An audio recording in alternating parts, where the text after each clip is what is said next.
meeting with Machado later today. Can you talk to us a little bit about how this is going to go? Well, it's exciting. In the meeting? I mean, I've been talking to Maria, for back when I was governor, and she's been just an unbelievable leader. We wouldn't be here. We wouldn't have all. I don't think the president would have focused on this if it hadn't been for all the things she's done. I'm proud of her that she received the Nobel Peace Prize. I'm glad she's meeting with the president today. We've got to get the political prisoners out. I know they've started, but we need the release of all the political prisoners. When I talked to Maria Corina Machado last week, the first thing she said is she is so appreciative of President Trump. And I know that's what she's going to say today to him when she meets with him. And then the first thing she said is, we got to get people out. People like Maria Oropez, who simply helped Emmanuel Gonzalez win the election. But there's a lot of political prisoners down there they got to get out. With all these foreign policy things going on right now here, does that distract from the Republicans trying to sell the one big beautiful bill, distract from economic issues that the president's trying to sell as we approach the midterms? No, I mean, I think what we have to do is we have to tell people, why we are good for them. And so I always think about it. When you think about a typical person, what do they care about? They care about their job. They care about, their kids' education. They care about public safety. And so we've got to explain, when you go in and you take Maduro out, you're making it safer for them. I mean, if you think about typical American voter, that's what they care about. They want to be safe. Well, I don't want drugs in my country. I don't want Maduro to be sending criminals here to rape my daughter. So I think we're doing that. But I think, look, it's politics. You got to keep telling people what you're doing. And when I first got elected, governor that was leaving, governor of Vermont, Jim Douglas, he said, you got to tell people, you got to solve problems people care about, and then you got to tell them how you solved it.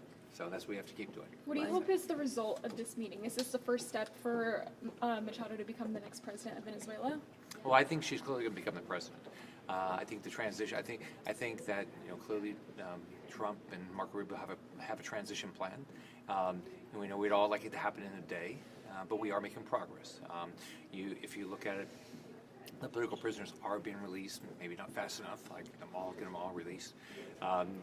So I think we're heading in the right direction. There will be free and fair elections. Either they're going to go back and respect the election that was happened where Emmanuel Gonzalez won, or they'll have a new election. And when they do, I think Maria will get 90% of the vote. Do you have any concerns about President Trump's initial comments that she didn't have the respect within the country to lead? Well, I don't think there's any question she has to respect. If she'd been on the ballot, she would have gotten 90% of the vote last time. She proved that Emmanuel Gonzalez won, so she has to respect. But President Trump's got a plan of how to transition where we don't have civil unrest, and so I hope that works. Let me shift subjects here for a minute. So there's I like Venezuela. A lot of talk. It's important in my state. Let's talk for a moment about Section 230 and people just saying the tech companies have gotten too much control here. This is 30 years on from when we passed the Telecommunications Act in 1996. And can you get that horse back into the barn? Is there any way to do that? I don't think there's any question that we have to. I can just tell you in my state, and you talk to people, they're scared. They're scared to death of social media. They're scared to death of AI. They're worried about what stuff that their kids are seeing. So yeah, there's going to be a solution. What you watch up here is the solution happens as in a reactive way, but it's going to happen. Sir, what's your reaction to the president threatening to invoke the Insurrection Act in Minnesota? Well, I can't imagine my mom ever telling me that you should get in the face of law enforcement to prevent them from doing their job. I just can't imagine. What mom tells their kids to do that? So my mom's not alive, but she would be furious if I was doing that. So these people that are going out there and getting in the face of law enforcement, preventing them from doing their job. This is their job, right? And so they're wrong. On top of that, we have got to crack down this fraud. There is it's this massive fraud. Just if you look just at what GAO puts out, it's I think in the last I can't remember how long now, but it's over $2 trillion worth of just what they say is fraud. But you look at all these programs, and there's massive fraud.